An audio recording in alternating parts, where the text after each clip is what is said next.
புதுச்சேரி மக்கள் உங்கள் அனைவருக்கும் என்னுடைய வணக்கம்.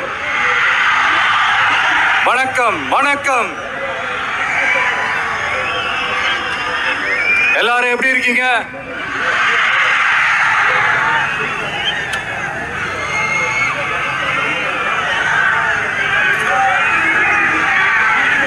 இந்த ஒன்றிய அரசுக்கு தான் தமிழ்நாடு ஒரு தனி மாநிலம், புதுச்சேரி ஒரு தனி யூனியன் பிரதேசம். அவங்களுக்கு தான் தமிழ்நாடு தனி, புதுச்சேரி தனி, இப்படி எல்லாம் இருப்பாங்க. ஆனா நமக்கெல்லாம் அப்படி கிடையாதுங்க. நாமெல்லாம் வேறு வேறு கிடையாது. நாம் எல்லாரும் ஒண்ணுதான்.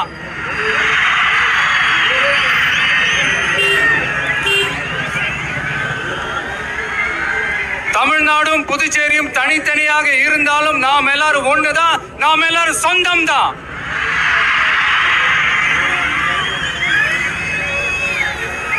வேற வேற வீட்டுல, வேற வேற ஊர்ல, வேற நாட்டுல, வேற ஸ்டேட்ல இருக்கிறதுனால நாம் எல்லாரும் சொந்தங்கள் இல்லைன்னு ஆயிட முடியுமா? அது எப்படி முடியும்? இப்ப பாத்தீங்களா, ஒருத்தருக்கு ஒருத்தர் பார்த்துக்கும் போது அந்த பாச உணர்வு,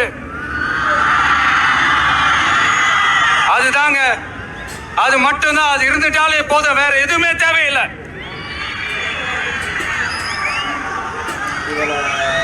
அதனால தமிழ்நாடு, புதுச்சேரி, கேரளா, கர்நாடகா, ஆந்திரா மட்டும் இல்ல, உலகத்துல எந்த மூலையில நம்ம வகைரா இருந்தாலும் அவங்க எல்லாருமே நம்மளோட உயிர் தான். அவங்க எல்லாருமே நம்மளோட உறவு தான்.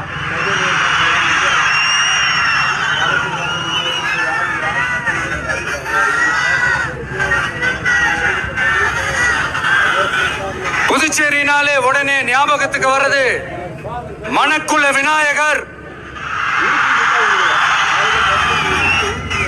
அரவிந்தர் ஆசிரமம், வில்லியனூர் மாதான் சொல்லி இவங்க எல்லாரும் ஞாபகத்துல வருவாங்க.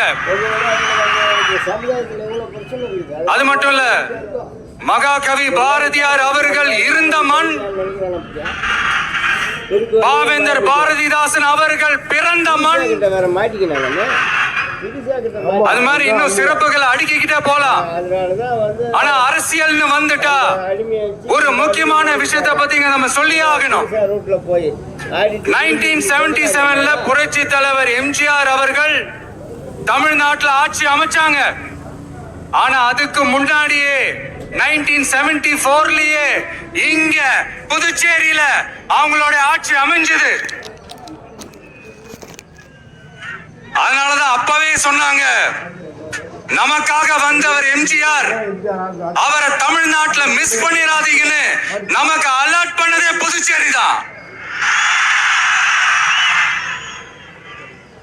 அப்படிப்பட்ட புதுச்சேரியை நம்மளால மறக்க முடியுமா?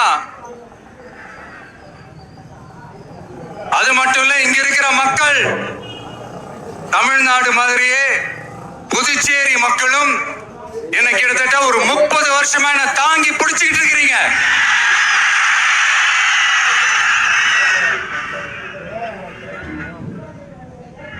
அதனால இந்த விஜய் தமிழ்நாட்டுக்கு மட்டும் தான் குரல் கொடுப்பான்னு நினைக்காதீங்க. அப்படி பண்ணாத தவறு. புதுச்சேரி மக்களுக்கும் சேர்த்து தான் குரல் கொடுப்பான். அது என்னுடைய கடமையும் கூட. அதனாலதான் இங்க நீங்க ஃபேஸ் பண்ற பிரச்சனைகளை பத்தி இன்னைக்கு நான் பேசுறதுக்காக வந்திருக்கிறேன். அது மட்டும் இல்ல, இந்த புதுச்சேரி கவர்மெண்ட்டை பத்தி நாம சொல்லியே ஆகணும். இது டெஃபினட்டா தமிழ்நாட்டுல இருக்கிற மாதிரி நம்ம திமுக கவர்மெண்ட் மாதிரி கிடையவே கிடையாது. ஏன்னா வேற ஒரு அரசியல் கட்சி நடத்துற நிகழ்ச்சியாகவே இருந்தாலும் அந்த நிகழ்ச்சிக்கு தன்னெழுச்சியா வர நம்ம மக்களுக்கு பாதுகாப்பு கொடுத்து பாரபட்சமே காட்டாம இந்த கவர்மெண்ட் நடந்துகிட்டு இருக்கிறாங்க. அப்படிப்பட்ட இந்த புதுச்சேரி கவர்மெண்ட்டுக்கும் நம்ம புதுச்சேரி சிஎம் சார் அவர்களுக்கும் இந்த நேரத்தில் என்னுடைய மனப்பூர்வமான நன்றிகளை தெரிவிச்சுக்கிறேன். இத பார்த்தாவது தமிழ்நாட்டில் இருக்கிற அந்த திமுக கவர்மெண்ட் கத்துக்கிட்டா நல்லா இருக்கும்.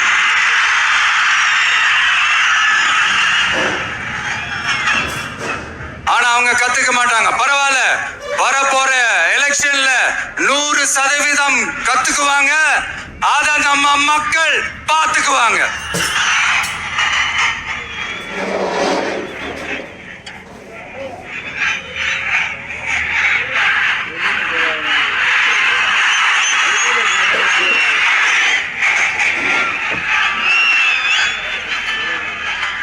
புதுச்சேரியில் இருக்கிற கவர்மெண்டோட கூட்டணி ஆட்சியில இருந்தாலும் புதுச்சேரி ஒன்றிய அரசு எதிலையுமே கண்டுக்கல் என்றது புதுச்சேரி மக்களான உங்களுக்கு நல்லாவே தெரியும். மாநில அந்தஸ்து கோரிக்கையை மட்டுமா கண்டுக்கல, இங்க வளர்ச்சி ஏற்படவும் துணை நிக்கவே இல்லைன்னு கேள்விப்படுறோம்.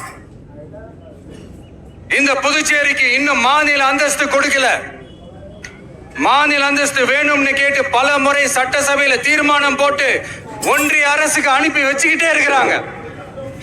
இந்த வருஷம் கூட மார்ச் மாசம் 27ஆம் தேதி 2025 அன்னைக்கு ஒரு தீர்மானம் போட்டாங்க. அது மாநில அந்தஸ்து வேணும்னு கேட்டு ஒன்றிய அரசுக்கு அனுப்புற 16வது தீர்மானம். புதுச்சேரி காரைக்கால் பகுதிகளில் மூடப்பட்ட 5 மில்கள், பல்வேறு தொழிற்சாலைகளை மீண்டும் திறக்கிறதுக்கு இதுவரைக்கும் ஒரு துரும்ப கூட கிள்ளி போடல. பல்லாயிரக்கணக்கான இளைஞர்களோட வேலை வாய்ப்புக்காக எதையுமே செய்யல. இங்க ஒரு ஐடி கம்பெனி உருவாக்கணும்ன்ற எண்ணமே இல்ல. அத பத்தி யார் பேசினாலும் அது அவங்க காதல விழவே விழல. இங்க ஒரு அமைச்சரை ஊழல் குற்றச்சாட்டுல பதவி விட்டு நீக்கப்பட்டு அந்த இடத்துக்கு இன்னொருத்தரை நியமிச்சு 200 நாள் ஆச்சு. இன்னும் அவருக்கு ஒரு இலாக்காவே தரல. இந்த செயல் சிறுபான்மை மக்களை அவமானப்படுத்துறதுன்னு அந்த மக்களே சொல்றாங்க. புதுச்சேரியோட முக்கிய அங்கமாக இருக்கிற காரைக்கால், மாகே, ஏனாம் பகுதிகளில் எல்லாம் முன்னேற்றமே இல்லைன்னு அந்த பகுதி மக்கள் சொல்லிக்கிட்டே இருக்கிறாங்க. குறிப்பா காவிரியோட கடைமடை பகுதியான காரைக்காலை மொத்தமா கைவிட்ட மாதிரி தான் இருக்குது. இது எல்லாமே முன்னேற்றம் அடையணும். டூரிஸ்ட் பிளேஸ் ஆன புதுச்சேரியில போதுமான அளவு பார்க்கிங் வசதி இல்ல, போதுமான அளவு கழிப்பறை வசதி இல்ல. இதெல்லாமே மேம்படுத்தணும். புதுச்சேரி கடலூர் மார்க்கமான ரயில் திட்டம் வேணும்ங்கிறது நீண்ட கால கோரிக்கை. புதுச்சேரி மக்களுக்கு ஒன்னே ஒண்ணுதான் சொல்லணும், இந்த திமுகவை நம்பாதீங்க. அவங்களுக்கு உங்களை நம்ப வச்சு ஏமாத்துறது தான் அவங்க வேலையே. நான் சொன்ன பல கோரிக்கைகளை எல்லாம் தீர்த்து வைக்கிறதுக்கு நம்ம புதுச்சேரி கவர்மெண்ட்டுக்கும் அதோட மக்கள் திட்டங்களுக்கும் ரொம்ப அக்கறையா உண்மையா துணை நிக்கிறோம். தமிழ்நாட்டை ஒதுக்குற மாதிரி புதுச்சேரியும் ஒதுக்க கூடாதுன்னு நாங்க கேட்டுக்கிறோம். கிட்டத்தட்ட 20 லட்சம் பேர் வாழ்ற யூனியன் பிரதேசமான புதுச்சேரி மத்திய நிதி குழுவில் இடம்பெறவில்லை. அதனால் மாநிலங்களுக்கான நிதி பகிர்தல் அடிப்படையிலும் யூனியன் பிரதேசங்களுக்கான நிதி பகிர்தல் அடிப்படையிலும் புதுச்சேரிக்கு நிதி ஒதுக்கப்படுவதில்லை. அதனால ஒவ்வொரு ஆண்டும் புதுச்சேரிக்கு தோராயமாகவே மத்திய அரசு நிதியை விடுவிக்கிறது. அந்த நிதியும் அரசு ஊழியர்களின் சம்பளம், ஓய்வூதிய தொகை உள்ளிட்ட திட்ட செலவுகளுக்கே சென்று விடுவதால் மீத தேவைக்கு வெளிச்சந்தையிலும் கடன் பத்திரங்களை கடன் வாங்குகிறது புதுச்சேரி. இந்த நிலைமை மாறணும்னா ஒரே வழி, மாநில அந்தஸ்து நம்ம புதுச்சேரி மக்களோட பல்லாண்டு கால கோரிக்கை. புதுச்சேரிக்கு போதுமான நிதி வரத்து இல்லாததுனால வெளியே கடன் வாங்க வேண்டியதா இருக்கு. புதுச்சேரியோட கடனை குறைச்சு தற்சார்பு பொருளாதாரத்தை வளர்த்தெடுக்க திட்டங்கள் வகுக்கப்பட வேண்டும். மட்டும் போதாது இல்லையா, தொழில் வளர்ச்சியும் தேவையாச்சே. புதுச்சேரி தென்னிந்தியாவின் முன்னணி இண்டஸ்ட்ரியல் ஹப்பாக மாற்ற